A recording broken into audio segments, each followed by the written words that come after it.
يا أيها الذين آمنوا إذا قيل لكم تفسحوا في المجالس فافسحوا يفسح الله لكم وإذا قيل انشزوا فانشزوا يرفع الله الذين آمنوا منكم والذين أوتوا العلم درجات والله بما تعملون خبير.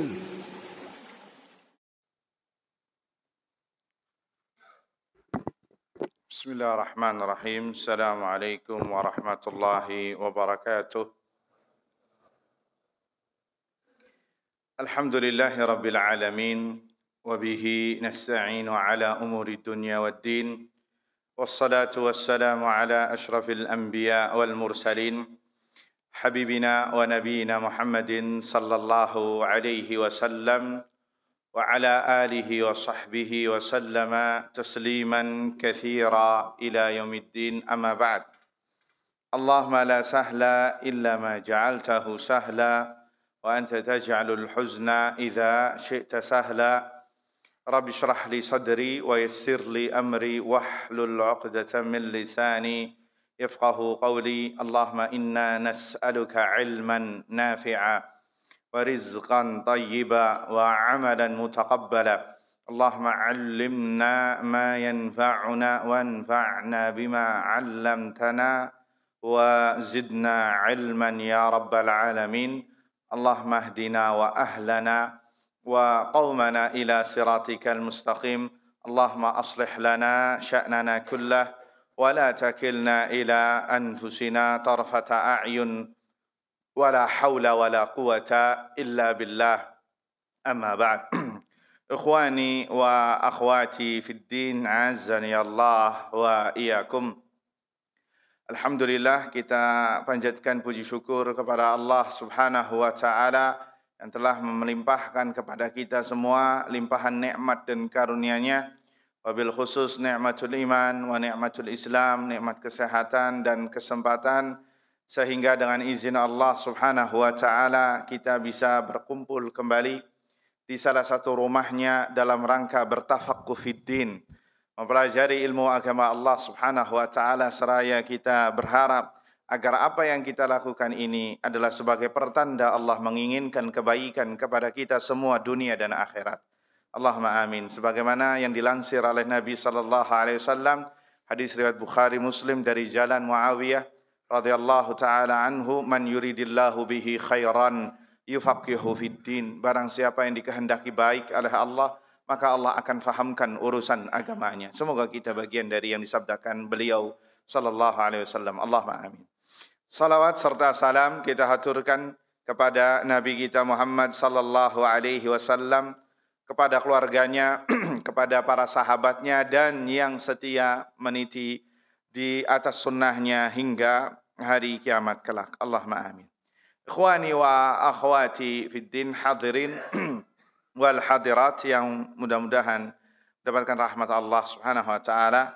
Masih kita membahas hadis dari kitab Al-Arba'in An-Nawawiyah, 40 hadis pilihan yang dihimpun oleh Al-Imam Abu Zakaria An-Nawawi rahimahullahu ta'ala.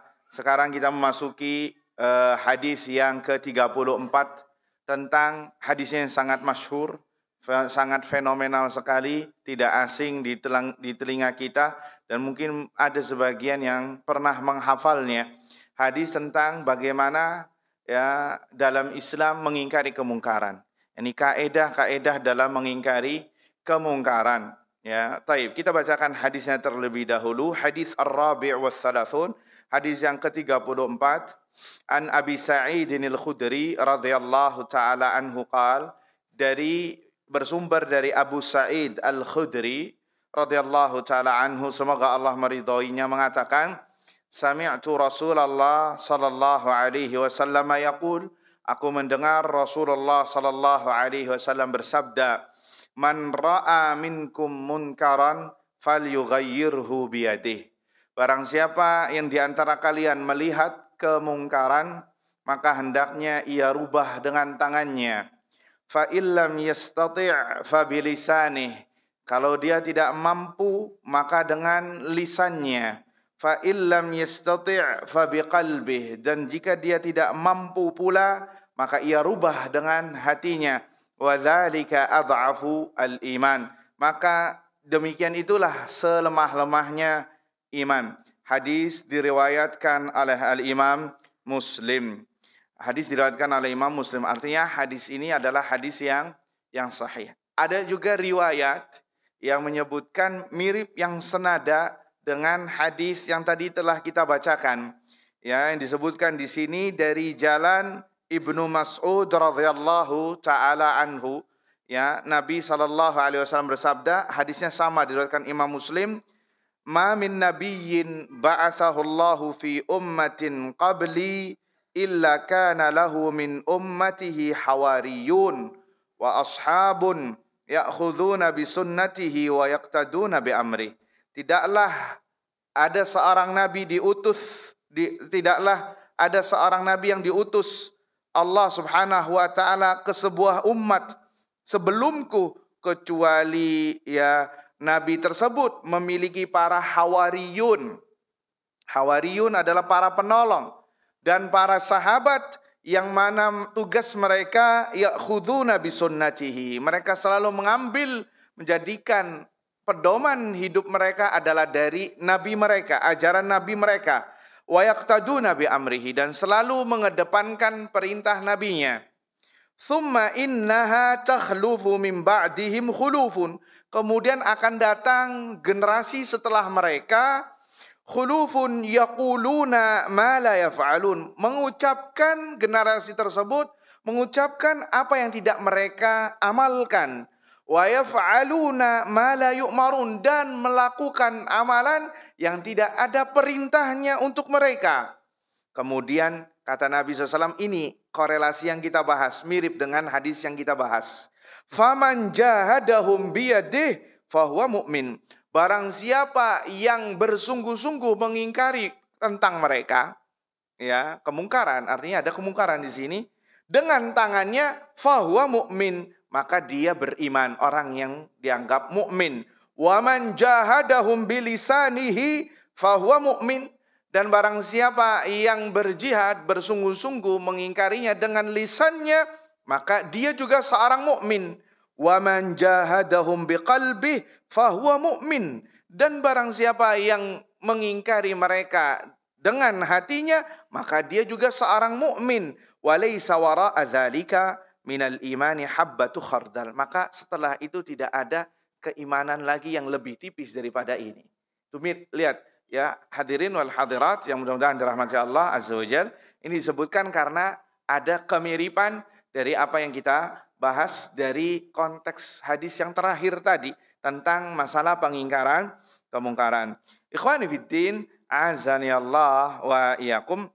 Maka dari hadis ini kita bisa mendapatkan beberapa faedah yang mungkin bisa kita fahami dan mudah-mudahan bisa kita terapkan. Kata para ulama disebutkan fa fi hadzal hadis minal fawaid. Ada beberapa faedah di hadis ini. Yang pertama, wujubu ingkaril mungkar. Wajibnya seseorang mengingkari kemungkaran.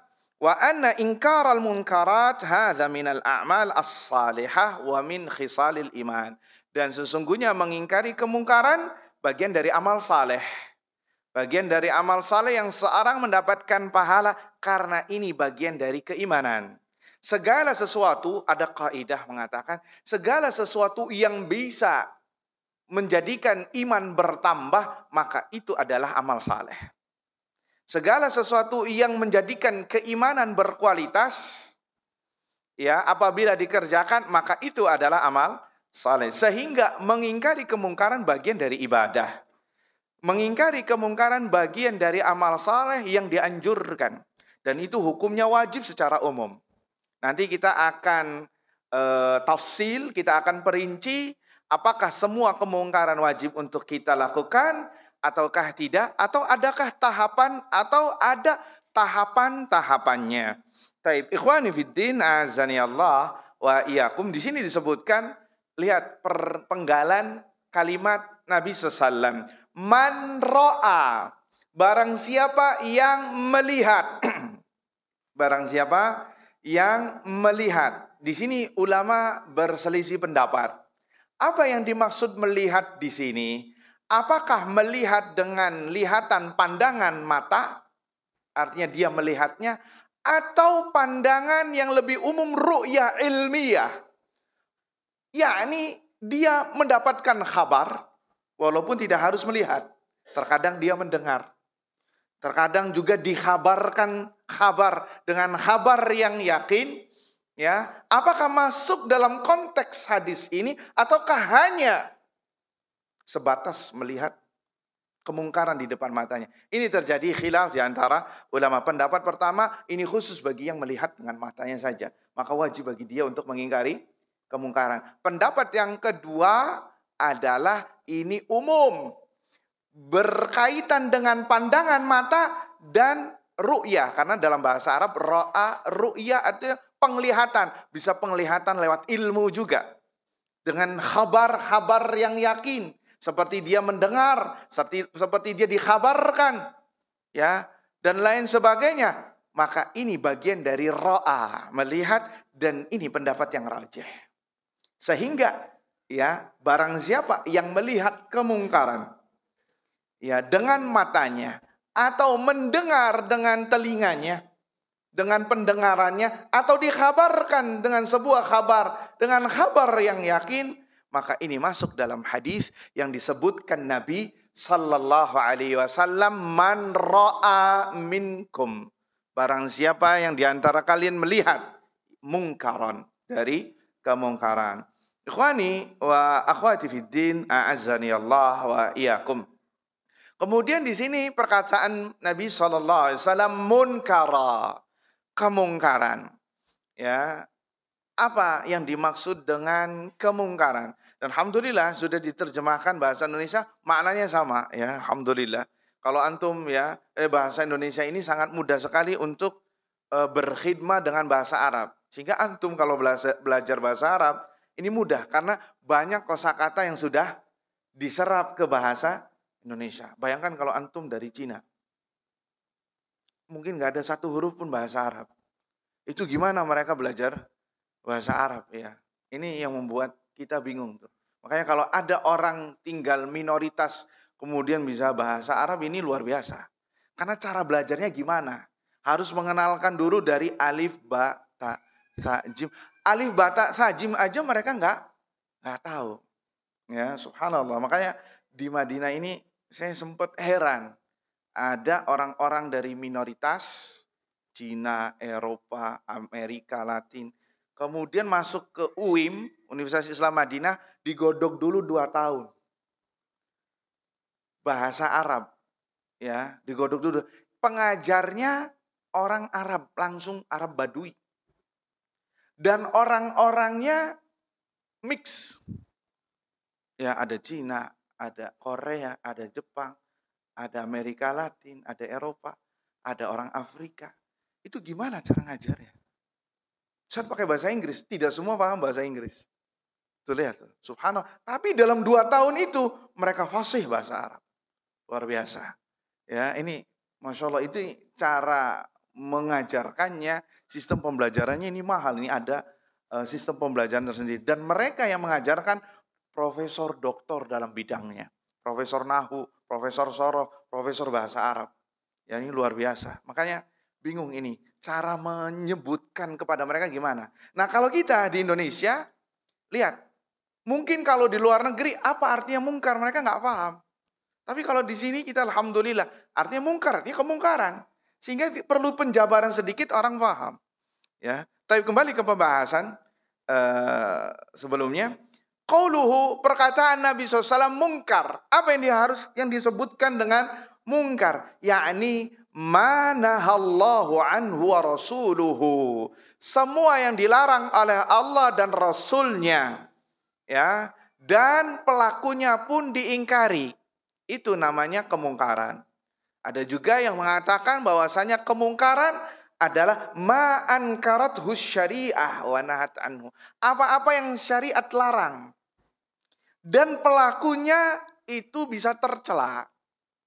Ini penting untuk kita bahas dan kita detailkan bersama. Kenapa? Bisa jadi antum nanti mengingkari sebuah kemungkaran dan ternyata itu bukan mungkar misalkan. Iya apa tidak? Bisa jadi seseorang mengingkari kemungkaran menurut antum dan ternyata itu misalkan permasalahan yang ijtihadiyah. Permasalahan yang kontemporer, yang para ulama berijtihad, berselisih, dan tidak ada dalilnya satu sama lain.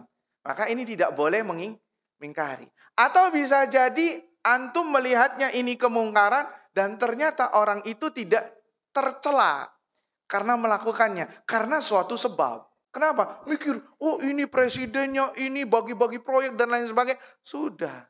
Akhirnya kenikmatan dicabut sedikit. Waliyadzubillah. Antum mau ke pasar nggak bisa. Kenapa? Jalannya diblok. Mau ngejar kereta, pesawat, nggak bisa. Yang lebih naasnya lagi, kalau ada pasien mau dilarikan ke RSUD, ya ke IGD, mati di jalan. Gara-gara apa? Gara-gara nggak ketolong, jalannya macet. Kalau seperti ini, siapa yang mau disalahkan? Tuh lihat, ayyuhal ikhwah. Jadi Islam adalah agama yang tidak serampangan dalam masalah mengingkari kemungkaran. Ini kita akan bahas. Ada beberapa tahapan dalam mengingkari kemungkaran. Kemudian kata Nabi SAW, fa'illam yastati'. Makanya lihat tuh, kalau engkau nggak mampu, fabilisani. Maka dengan lisannya. Kata para ulama, dengan lisannya yakni dia memiliki ilmu untuk bisa menasehati. Ya, tahu dalilnya atau setidaknya hukumnya tahu. Kalau jahil, nggak bakal bisa mengingkari kemungkaran.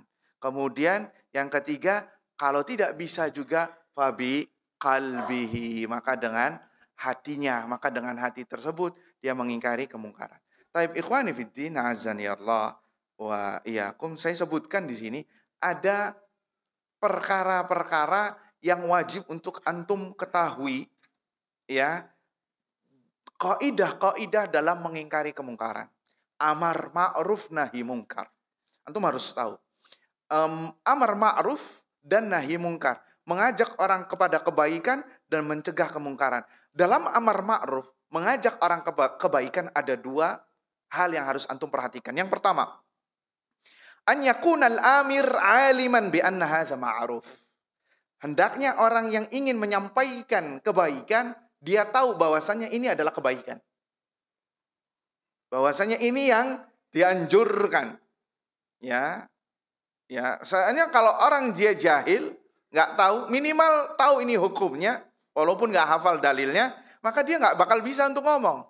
Untuk bisa menasehati, ya. Dan kalau berbicara dengan kejahilannya, maka dia nggak bakal bisa. Kemudian syarat yang kedua adalah an ya'lama anna hadzal ma'mur qad tarakal ma'ruf. Engkau tahu bahwasannya orang yang ingin antum nasihati ini telah meninggalkan yang ma'ruf, kewajiban. Ya. Kalau nggak tahu maka tanyakan dulu. Ya, tanyakan dulu baru antum nasihati. Sebagai contoh. Jangan sampai nanti antum sudah nasihati ternyata nggak seperti yang antum bayangkan. Sebagai contoh, Nabi lagi khutbah Jumat, ada orang yang langsung bludus masuk, langsung duduk. Sama Nabi ditegur. Tuh lihat ditegur. Ditegur, kemudian sebelum ditegur Nabi tanya dulu, apakah engkau sudah salat 2 rakaat? Sebagian ulama menganggap salat tahiyatul masjid ini wajib dengan hadis ini. Ya, apakah engkau sudah salat 2 rakaat? Belum ya Rasul. Maka lihat kata Nabi ditegur, kum, berdiri, salat 2 rakaat. Kata para ulama, hendaknya antum harus tahu keadaan orang yang akan antum nasihati tadi, antum ingkari tadi. Apakah dia benar-benar meninggalkan yang ma'ruf ataukah tidak. Kalau benar-benar meninggalkan, maka antum tegur. Tapi kalau nggak tahu, tanyakan terlebih dahulu, cross check terlebih dahulu, baru antum bisa menegurnya. Itu dalam masalah amar ma'ruf. Adapun nahi mungkar, mencegah kemungkaran, mengingkari kemungkaran, ada 3 syarat. Syarat yang pertama, anta alama anna hadza munkar bidalil syar'i. Engkau harus tahu bahwasannya ini adalah perbuatan mungkar dengan dalil syar'i. Karena bisa jadi orang menganggap itu kemungkaran bukan karena dalil, bukan karena dari segi syariat, tapi dari perasaan, mungkin dari adat istiadat, ya, mungkin karena kecemburuan dia, ya. Maka dengan dalil syar'i, ya, maka itu menjadi ma'ruf. Kemudian menjadi mungkar. Kemudian syarat yang kedua adalah anca alama anna hadzal mukhatab qad waqa'a fil munkar. Engkau harus tahu bahwasannya orang ini bisa benar-benar sudah terjerembab dalam kemungkaran. Benar-benar. Dan antum harus cross check terlebih dahulu. Karena apa? Karena bisa jadi secara zatnya dia melakukan kemungkaran. Akan tetapi mungkin dia punya udzur sehingga tidak dicap sebagai pelaku kemungkaran. Sebagai contoh kasus. Orang yang makan dan minum di siang hari di bulan Ramadan ini mungkar apa tidak? Mungkar. Tapi bisa jadi orang yang makan dan minum itu memiliki udzur. Seperti dia musafir. Iya apa tidak? Seperti dia sakit. Apalagi kalau wanita mungkin ada halangan dan lain sebagainya. Maka antum nggak harus langsung menegurnya, tanyakan dulu. Kenapa antum nggak puasa? Jangan langsung ujung-ujungnya, ya akhi ittaqillah, bertakwalah Anda kepada Allah. Sesungguhnya orang yang berbuka puasa di siang hari bulan Ramadan seperti ini. Ternyata antum sudah ngasih dalil seabrek. Ya akhi, saya musafir. Gimana? Malu apa tidak? Malu apa tidak? Malu. Makanya antum harus tahu bahwasannya dia benar-benar terjerembab dalam kemungkaran. Barangkali dia memiliki udzur. Kemudian yang ketiga, syarat yang ketiga adalah hendaknya ketika mengingkari kemungkaran itu tidak berdampak atau melahirkan kemungkaran yang lebih besar. Kemungkaran yang lebih besar. Kalau berdampak sampai kemungkaran yang lebih besar, maka haram bagi antum untuk mengingkari kemungkaran tersebut. Nanti kita akan kasih contohnya. Ya. Jadi hendaknya mengingkari kemungkaran minimal. Kalau tidak bisa hilang 100%, minimal berkurang. Minimal berkurang dari apa? Dari kemungkaran yang ia lihat. Ya, atau minimal, ya, kalau nggak berkurang, habis semuanya. Kalau sampai kemungkarannya menjadi lebih besar, ya, kemungkarannya menjadi lebih besar, maka haram bagi dia untuk mengingkari kemungkaran. Nanti kita akan sebutkan ada 4 tahapan masalah dari segi hukum mengingkari kemungkaran. Mengingkari kemungkaran hukum asalnya wajib bagi setiap muslim.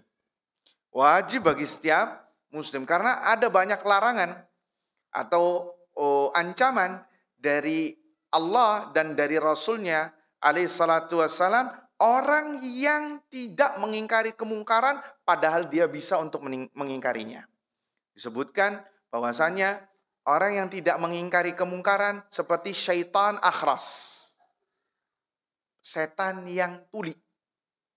Sudah dianggap setan, kemudian tuli pula.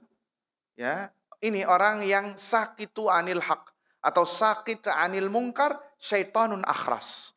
Ya, setan yang tuli. Kemudian orang yang tidak mengingkari kemungkaran padahal dia mampu, maka doanya tidak diijabah oleh Allah Azza wa Jalla. Dan orang yang tidak amar ma'ruf nahi mungkar padahal dia mampu, maka hampir-hampir nanti azabnya akan turun merata. Dan bisa jadi yang terkena azab terlebih dahulu, maka orang yang diam tadi. Ya, disebutkan dalam perkataan bahwasanya ada malaikat mengatakan, ya Allah, di situ ada orang-orang soleh. Apakah kena? Maka kata Allah, justru ente mulai dari orang itu terlebih dahulu. Karena dia melihat kemungkaran tetapi tidak mengingkarinya. Tuh, lihat, hati-hati.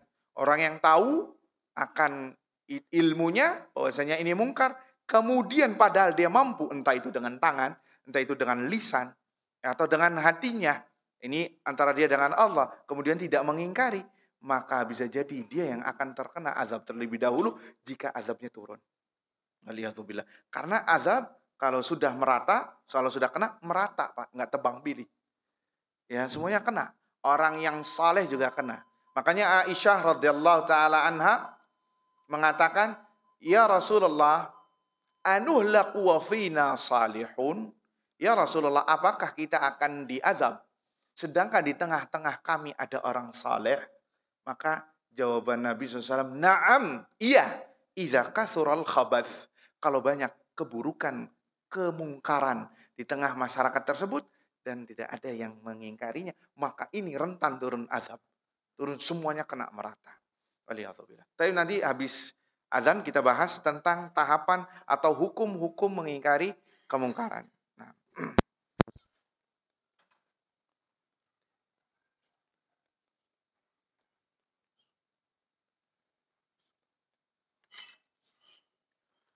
Baik, ikhwani wa akhwati fiddin, azani Allah wa iyyakum.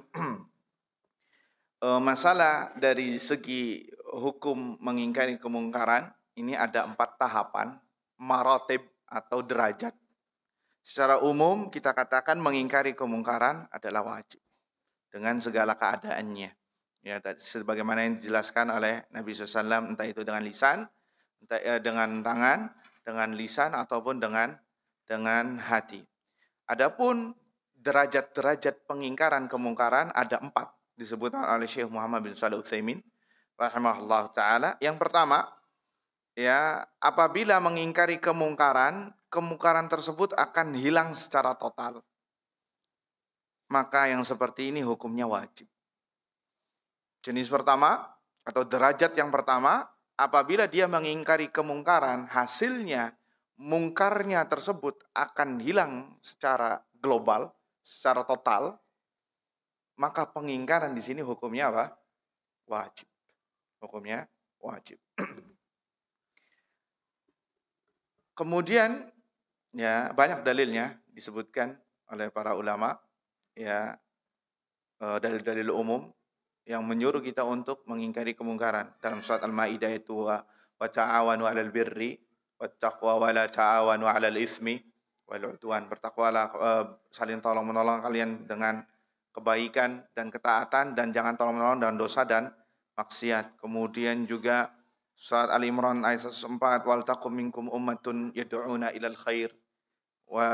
Dan hendaknya kalian ada orang yang menyuruh kepada kebaikan dan menyuruh kepada yang meninggalkan yang mungkar, wa ulaika humul muflihun. Dan hadis Nabi SAW, hendaknya kalian beramar ma'ruf nahi mungkar. Karena tujuan kita mengingkari kemungkaran agar kemungkaran itu hilang. Jika kemungkarannya itu hilang secara total, maka pengingkarannya antum wajib.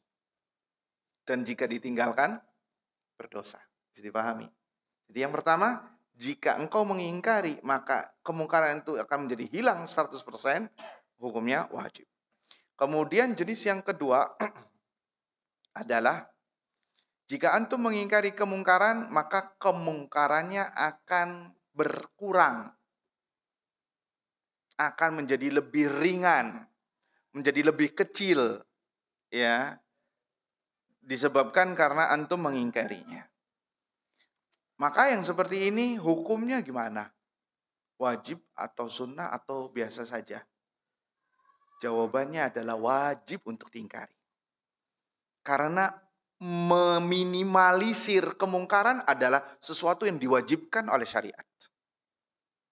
Ya, mengecilkan kemadharatan, keburukan itu sesuatu yang dianjurkan, sesuatu yang diperintahkan oleh syariat. Ya, sesuatu yang diperintahkan oleh syariat sesuai dengan kemampuan. Maka pengingkaran di sini hukumnya apa? Menjadi wajib. Baik. Kemudian jenis yang ketiga adalah an yatahawwal ila munkar mislihi. Tatkala antum mengingkari kemungkaran, maka akan muncul kemungkaran yang semisal, tapi kemungkaran yang tadi hilang. Jadi kemungkarannya akan berubah menjadi kemungkaran yang lain, yang sepandan, berubah. Yang tadi hilang, tapi akan muncul kemungkaran yang baru, yang selevel. Yang seperti ini gimana? Apakah wajib untuk mengingkarinya atau tidak? Maka kata para ulama, Syekh Muhammad bin Shalih Utsaimin rahimahullah ta'ala, Yang seperti ini famahallu nazar. Maka harus antum pelajari yang seperti ini. Apakah hal yurajjah al-inkar aula? Apakah perlu diingkari ataukah tidak? Maka dipertimbangkan maslahat dan madaratnya. Harus dipertimbangkan maslahat dan madaratnya. Coba antum pelajari. Kalau maslahatnya lebih banyak, maka antum silahkan ingkari. Ya. Terkadang antum yang lebih memahami kondisi di lapangan. Iya Pak, entah itu misalkan contoh di rumah, atau misalkan di lingkungan kerja, di lingkungan lainnya, ya, antum melihat kalau saya mengingkari kira-kira dampak negatifnya lebih kecil atau lebih besar, maslahatnya lebih kecil apa lebih besar. Jika maslahatnya lebih besar daripada kemadaratannya, maka silakan antum ingkari. Maka ini perlu famahallu nazar, perlu diperhatikan dan perlu dipelajari. Yang kata Syekh, terkadang orang kalau sudah berubah keadaannya, minimal dia bisa berubah. Ketika berubah dari satu kemungkaran ke kemungkaran berikutnya. Taib. Kemudian yang keempat, jenis yang terakhir adalah tatkala antum mengingkari kemungkaran, ya, maka akan melahirkan kemungkaran yang lebih besar. Akan terjadi atau melahirkan kemungkaran yang lebih besar. Maka hukumnya apa di sini mengingkarinya? Boleh, tidak, haram, atau bagaimana? Maka hukumnya haram antum mengingkari kemungkaran tersebut. Ya, hukumnya apa? Haram. Haram untuk mengingkari kemungkaran. Kenapa? Karena akan melahirkan kemungkaran yang lebih besar. Apa dalilnya? Ada di dalam Al-Quran. Di surat Al-An'am ayat 108. Allah Azza wa Jalla berfirman, ya, وَلَا تَسُبُّوا الَّذِينَ يَدْعُونَ مِن دُونِ اللَّهِ فَيَسُبُّوا اللَّهَ عَدْوًا بِغَيْرِ عِلْمٍ. Kata Allah, lihat. Dan janganlah kamu mencela Tuhan-Tuhannya orang-orang yang menyembah selain Allah. Jangan engkau mencela orang-orang yang menyembah selain Allah. Artinya jangan dicela itu berhala-berhala. Kenapa? Padahal mencela berhala itu bagian dari amal soleh. Disebutkan oleh ulama. Kenapa? Disebutkan ilahnya oleh Allah. Fayasubbullaha adwan bighairi ilm. Nanti merekanya akan mencela Allah berlebihan. Kita mungkin mencelanya sesuai kapasitas ilmu. Profesional, proporsional, ya. Artinya sesuai objek. Tapi mereka bisa bablas nantinya. Akhirnya kemana-mana mencela Allah sampai mengeluarkan kalimat-kalimat yang tidak pantas. Karena sebab inilah akan terjadi kemungkaran yang lebih besar. Maka di situ Anda nggak boleh mengingkari kemungkaran. Bisa dipahami Pak?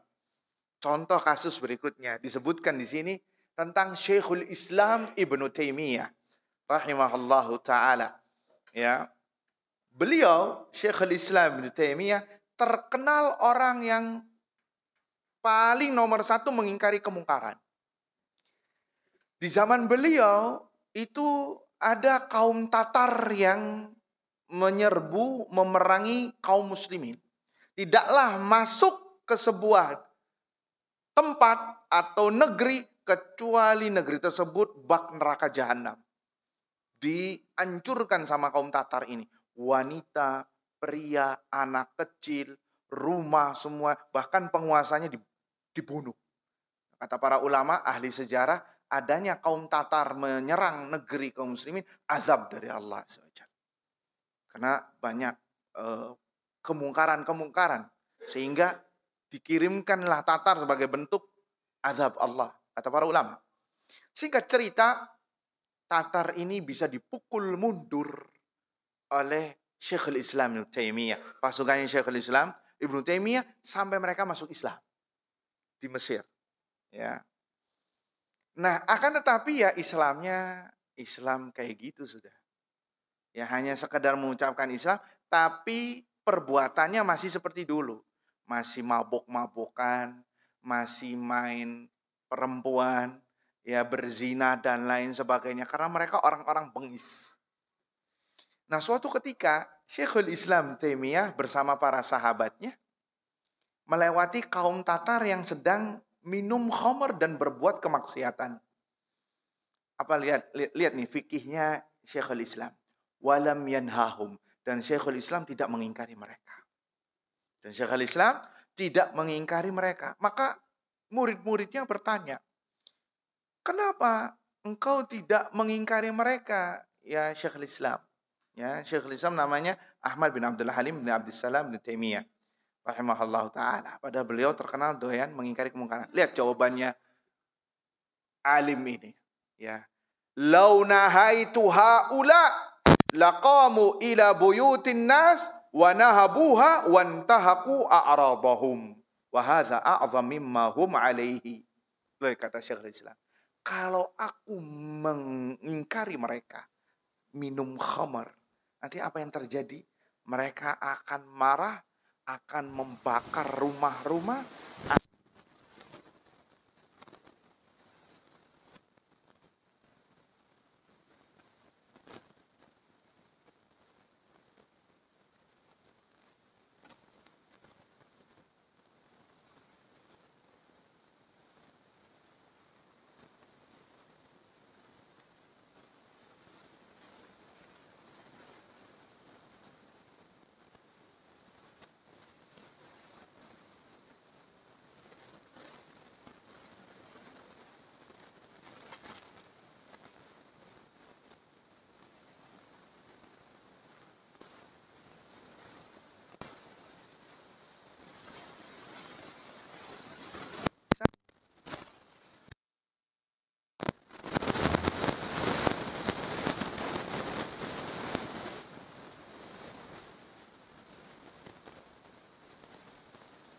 Seperti itu. Allahu ta'ala a'lam bishawab. Kemudian terakhir kita sebutkan, dan yang dimaksudkan dengan kemungkaran di sini adalah kemungkaran secara syariat. Adapun permasalahan khilaf, maka dilihat dulu khilafnya. Jika khilafnya adalah khilaf yang benar-benar menyelisihi dalil, maka khilaf itu tidak dianggap dan bagian dari kemungkaran. Sebagai contoh kasus, masalah isbal. Isbal memang ada khilaf di antara para ulama. Ya, ada yang mengatakan bahwasanya kalau dengan enggak sombong maka tidak apa-apa. Ada sebagian ulama. Tapi ini disebutkan oleh jumhur ulama, ini khilaf yang dhaif, yang lemah. Karena menyelisihi nas-nas dalil dari Al-Quran dan Sunnah yang secara tegas mengatakan mau sombong enggak sombong, finnar, di neraka. Yang isbal, yang menjulurkan kainnya sampai menutupi mata kaki. Sehingga tatkala ada orang yang isbal, kemudian antum tegur, ya, itu bukan permasalahan khilaf, itu benar-benar mungkar. Bisa dipahami. Jadi tidak semua khilaf, oh Ustadz, sebagian orang ini, ya akhi kenapa antum melakukan ini? Kan khilaf. Khilaf dalil apa bukan? Bukan dalil. Karena kita diperintahkan untuk kembalikan kepada Al-Quran dan Sunnah Nabi SAW. Ya, farudduhu ilallahi war rasul. Dan kembalikanlah kepada Al-Quran dan Sunnah. Dan Allah tidak mengatakan faruddu ila khilaf. Kembalikan kepada khilaf. Seakan-akan khilaf dalil, ya sudah nggak boleh apa-apa. Tidak. Jika khilafnya adalah khilaf yang lemah, artinya benar-benar menyelisihi pendapat jumhur ulama yang rajih mengikuti dalil, maka kita yang ambil yang mengikuti dengan dalil itu yang benar. Adapun yang terang-terangan menyelisihi Al-Quran dan Sunnah, maka kita tidak boleh mengambilnya. Dan itu bagian dari kemungkaran. Contohnya musik. Musik ada ulama yang menghalalkannya seperti Ibnu Hazm. Ya, Ibnu Hazm mengatakan bahwasannya musik itu adalah sesuatu yang dibolehkan. Dan ini uzur bagi beliau. Ya bisa jadi karena beliau menganggap hadis yang mengharamkan musik, hadisnya dhaif. Dan ternyata hadisnya sahih menurut para ulama, jumhur ulama, semuanya. 4 imam mazhab semuanya mengharamkan musik. Lantas ada orang yang berhujah, enggak, ini bukan mungkar. Buktinya Ibnu Hazm. Boleh Ibnu Hazm manusia. Bisa benar, bisa Bisa salah, bukan dalil. Yang baku adalah qala Allah dan qala Rasul sallallahu alaihi wasallam. Maka yang seperti ini tidak bisa dijadikan sebagai hujjah. Ini khilaf, kemudian kita enggak amar ma'ruf nahi mungkar. Tidak mengingkari kemungkaran. Yang tidak boleh diingkari kemungkaran adalah permasalahan ijtihadiyah. Permasalahan yang ijtihadiyah, yang benar-benar dalilnya sama-sama kuat, ya, atau tidak ada dalil yang menopangnya. Tidak ada dalil yang sama-sama kuat. Yang seperti ini, kata para ulama, la inkara fil ijtihad. Tidak ada pengingkaran dalam masalah ijtihadiyah. Tapi masing-masing mempertahankan atau mengambil pendapatnya bukan dengan hawa nafsunya, tapi dengan keilmuannya, dan yang kelak nanti suatu saat akan dimintai pertanggungjawabannya di hadapan Allah Subhanahu wa taala. Ya, banyak permasalahan ijtihadiyah. Ya, contohnya kemarin itu yang Idul Adha berbeda ya dengan pemerintah karena masing-masing dalilnya kuat. Ya, ada yang ikut karena ada yang mengatakan Idul Adha itu beda, harus ngikut puasa Arafah juga, harus ngikut dengan Arafah yang ada di Saudi, di Mina, di Arafah sana, dan mengikuti hilal Saudi. Ada lagi yang mengatakan lah Idul Adha harus mengikuti amir, pemimpin satu negara. Ini permasalahan yang khilaf dan sama-sama kuat. Sama-sama kuat dan dalilnya masing-masing kuat juga. Beda seperti Idul Fitri. Kalau Idul Fitri harus mengikuti dengan siapa? Pemimpin, ya, dengan pemimpin. Tapi kalau Idul Adha berkaitan ada yang dengan haji. Ada juga yang mengatakan dengan pemimpin. Maka ini khilaf. Bahkan di kalangan para asatidzah pun khilaf. Maka yang seperti ini harus legowo. Walaupun kita harus sama-sama mencari mana yang lebih benar dan ambil pendapat yang lebih benar, yang lebih mendekati kebenaran. Bukan malah sholat idnya 2 kali. Ya, udahlah Ustaz, ambil jalan selamat aja, gimana? Sholat idnya 2 kali. Ya, sholat di hari pertama dan hari kedua. Khurujan minal khilaf, kata dia. Sebagai bentuk keluar dari khilaf. Ya, ini salah.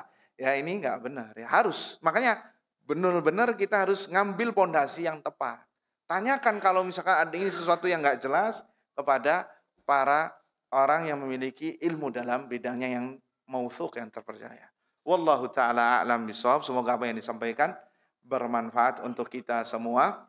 Subhanakallahumma wa bihamdika asyhadu an la ilaha illa anta astaghfiruka wa atubu ilaik. Assalamualaikum warahmatullahi wabarakatuh.